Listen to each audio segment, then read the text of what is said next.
My dad had a network of friends that were also pastoring churches in different places. And the beginning of GO was my dad and Brooke trying to empower those leaders that didn't have much resources, but they were sharing their faith in their communities. And then like the things that would come down, they were no longer just serving my community. Now they were serving other communities of other pastors that also needed help. And that's how GO started expanding. And now, I sit back and look, and I'm like, wow, we have the Leadership Developing Complex that has 1,200 plus athletes. We're serving so many people through sports. We have a clinic that thousands of people in the year are being served through that. We are planting churches all over the world now. But the reality is that those initiatives began back in the 80s, 90s. And to see it happening now in a bigger scale is mind-blowing, because we never thought it was gonna be this big, that we were gonna be able to serve this many people. GO Medical has been around basically since GO Ministries started. The Gabriel family has always been a family of connection. So they've always tried to connect people with a need to people that can meet that need. And they've done it beautifully for so many years. One of those ways is through medical. And so what they would do is they would know somebody in their neighborhood or on their street that needed medication. They would figure out a way to get that medication for them. They needed to see a doctor. They would connect them with a doctor that they knew. You had different locations on the street where they would work out of apartments and out of garages and different places to just be able to see patients on a primary care level. And then it got to the old clinic as we know it next to the school, which was very small, but they did a lot with it. They had a doctor and a nurse and a receptionist, and they could see, maybe 25 patients in a day. And they did that again faithfully for several years until 2018 when we moved into this building. The need was continuing to grow as people didn't have access to the healthcare that they needed. They didn't have money, they didn't have time, they didn't know the right people. And GO Ministries stepped into that gap. And as the need continued to grow, people joined us in that need, not just here in the Dominican, but in the United States as well. And so the medical center, the vision was born of, we need to have a place that is going to have multiple doctors and multiple nurses and be able to see hundreds of patients in a day, which, as crazy as it sounded back when those plans were being made, is actually happening today. And I think oftentimes it's easy to say, oh, that'll never happen, or oh, that's too far off. But God was in it from the beginning, and again, He's continuing to move us forward, and we're playing catch up, and we get to walk alongside all of our local leaders here, all of the people that believe in what GO Ministries is doing, and we get to see the fruit of that. So when we decided to go forward and build the medical facility, we would sit back and it was like, how are we going to do this? And this was one of the biggest projects we've ever done, and the biggest kind of like, how much is this going to cost? Because we don't have it in our pockets, and we don't know where we're going to get it. But the decision was made to go forward and make this happen. And so we started chipping away at it little by little. We started digging the foundation and clearing out the old church that was there, because it lays on the foundation of our old church and parsonage. And so building it on top of that, there was a lot of emotions that went into that. We had to trust God for everything, because it was way beyond anything that we could imagine. And it was the first step towards going to something that was even above and beyond all that we've ever done. I think when the community first saw us building this thing, they had no idea what it was. They probably thought it was an apartment complex. But we were praying for more impact, and we were praying for more people to know Jesus, and people were coming to Christ through the medical clinic. GO Medical as a whole is a really clear manifestation of the church.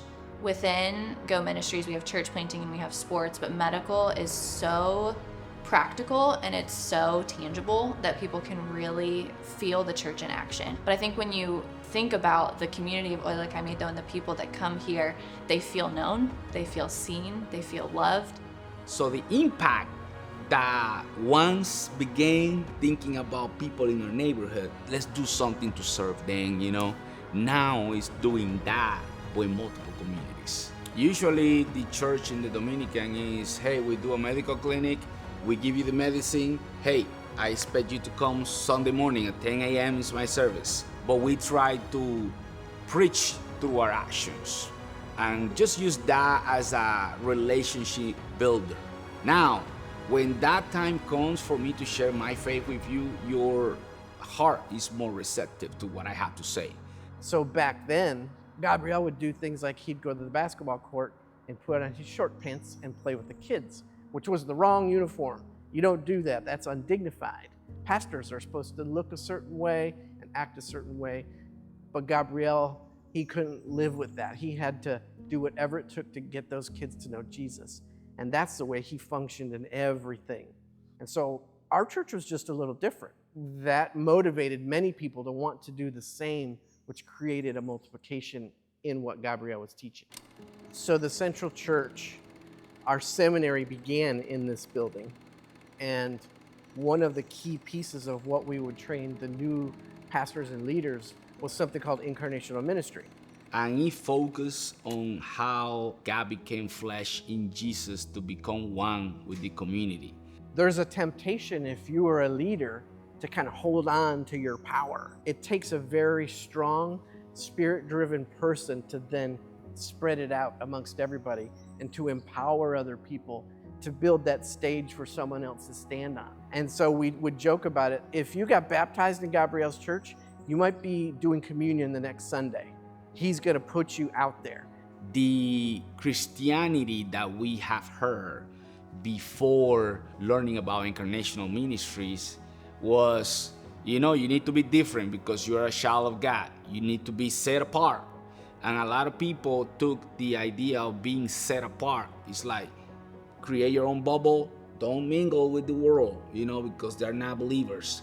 So when we started teaching about Incarnational ministry, it just broke that idea of being apart from non-believers.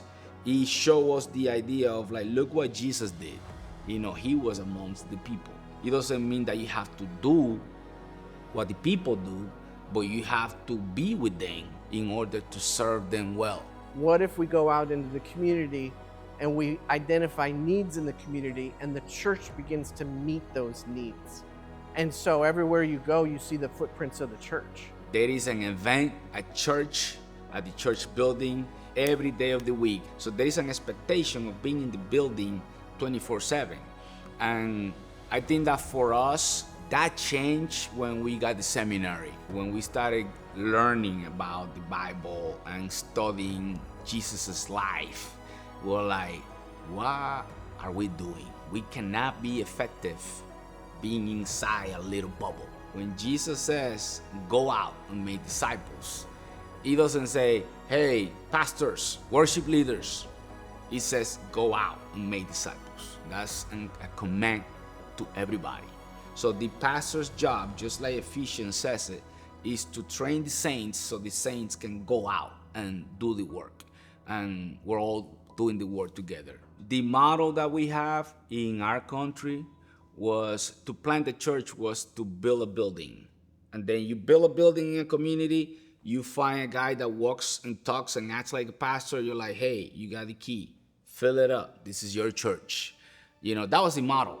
And we saw over the years how that model multiplied a lot of empty buildings. And we're like, we don't want to keep building buildings to be empty. We want to fuel discipleship, whether they meet under a plantain tree or in a building or at work, but we want to fuel discipleship making. There are still pastors that will come to us because they see what's happening in church planting, and they're like, hey, I want to plant a church with you. And we go back to the question, okay, what is a church for you? When you say I want to plant a church with you, what do you mean by that? Because a lot of people mean, hey, can you build a building so I can be called a pastor, I can be respected? A lot of people see that position as a power position. We're like, the pastor is the servant among all. You have to be the number one servant of everybody. Are you willing to do that? Over the years, when the church was planted, then came the school, then came the clinic, then came the jobs for people in the community. So now it's like the community is being transformed and people's lives is becoming better, but everything began with the church. So Central Churches, it was a multi-gathering space. So from teams being here, to seminary being here, to general church activities, this building, we have squeezed a lot of juice out of this thing because its doors are open all the time. And so as we grew, we were starting to step on each other's toes. There was more space needed.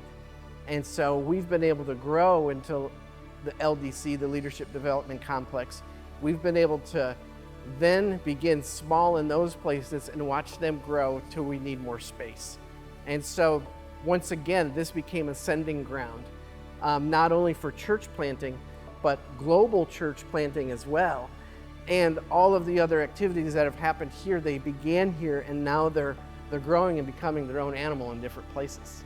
When we were doing ministry, specifically in the Central Church building, we were impacting the island with the leaders that will come here and being trained. But once we moved to the church planting building at the LDC, we began to impact the island and the world. So the need for the Leadership Development Complex we encountered while we're here on this property. We moved out to basically a farmer's field that was full of juca, and it had one little building on it.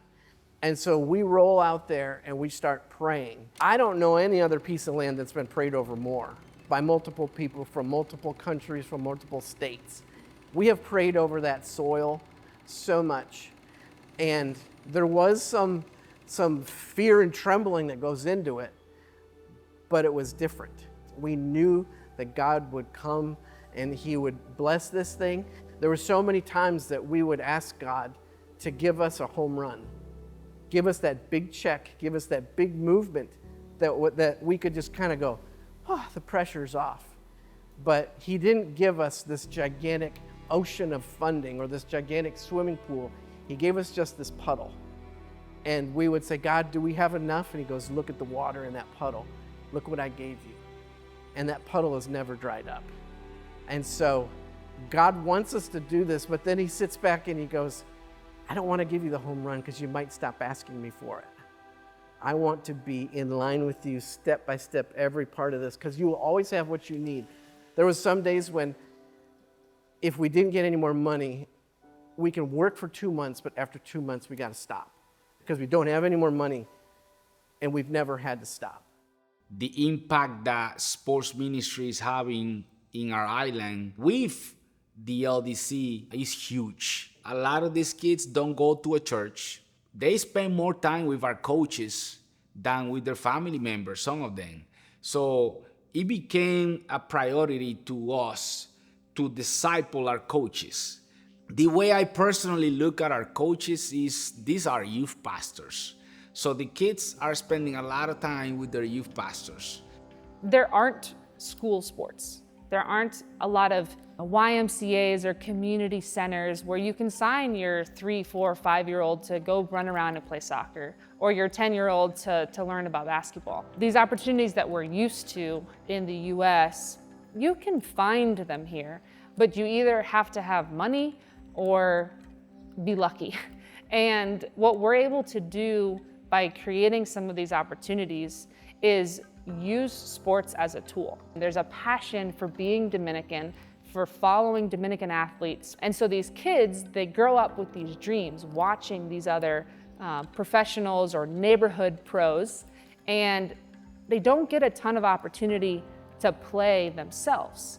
So it just creates this unique sense of, I really want to do that, but I don't have a lot of opportunity to do it, so I'm just gonna go out in the street and find some friends and see what we can come up with.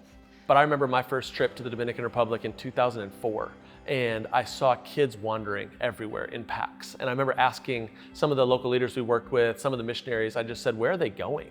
And the answer every time was nowhere. They just kind of are roaming around, and they'll do that till it's time to go home and go to bed. And so that really stuck with me even 20 plus years later. These kids were looking for a place to go, and that place didn't exist. I think creating those places, creating those environments, whether it's in their community, whether it's at the Leadership Development Complex, it's really important to create these spaces where, number one, kids want to be, where they're doing something they love. And I think that's been one of the things we've really done, is leaning into the importance of community spaces and places for kids to belong.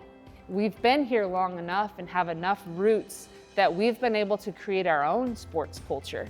And it's not just a sports culture, but it's a sports ministry culture, where we have the heart of the coach being transformed to the heart of the kid.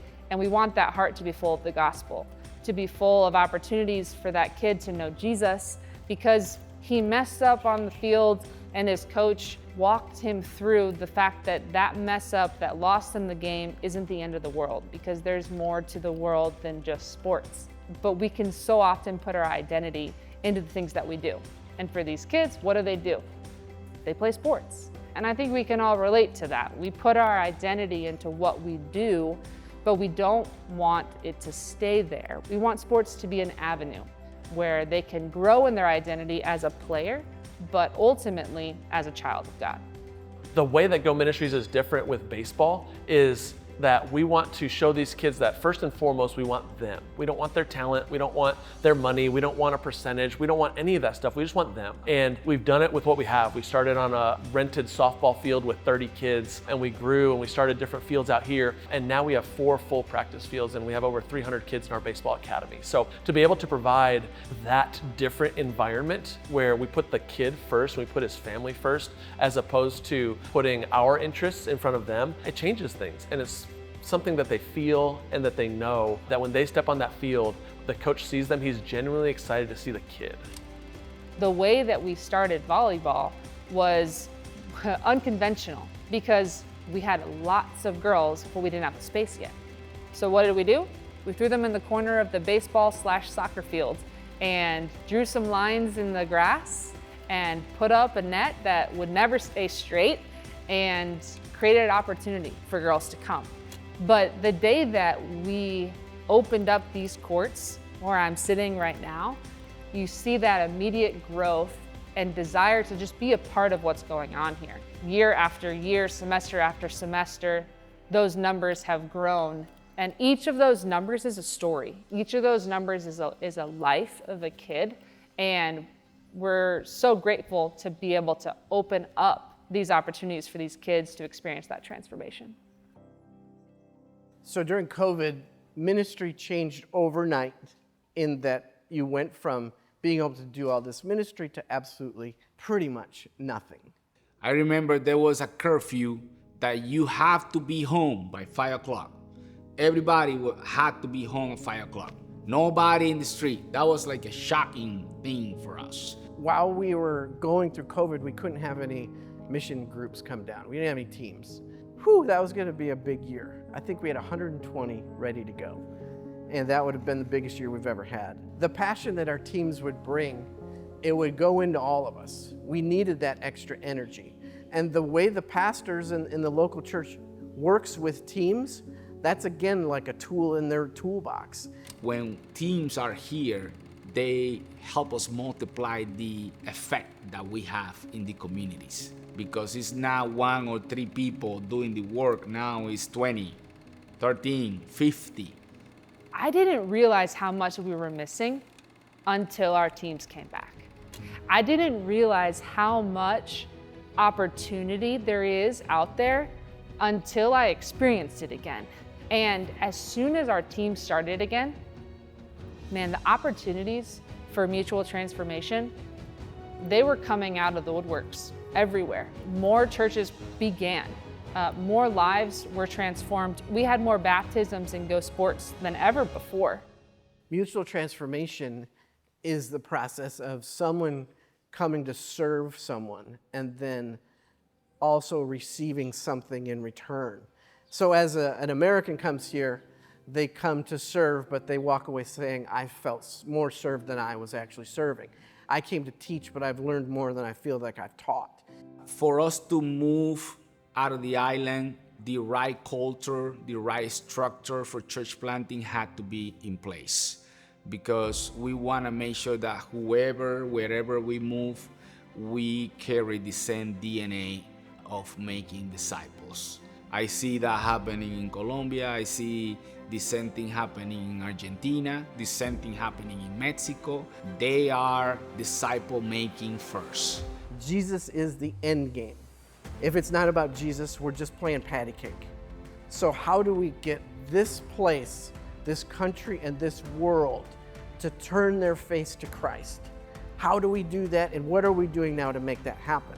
So Jesus is number one. Church planting is providing the energy and the training to go forth and do that.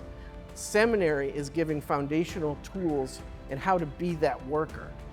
Medical ministry, when you add medical ministry to a guy that's trying to start a church someplace, he gets to know everybody in the community in a broken state. So he already has this credibility that comes with him when he walks in and says, how did you get served by the church through medical? And they can share that. And then he can share, well, I got something else that's even better than health, and it's Jesus. And then you look at sports. Sports is this other ingredient that we're using to point people to Jesus. There is so much you can learn from sports as far as character development and discipleship, that we all know the names of our coaches growing up, from T-ball all the way to high school. We know their names because they had that much of an impact on us. And so if we can use those coaches to tell people about Jesus and how to walk with Jesus, watch what that'll do to the local church, to the global church, because the whole point is Jesus. That's the end game.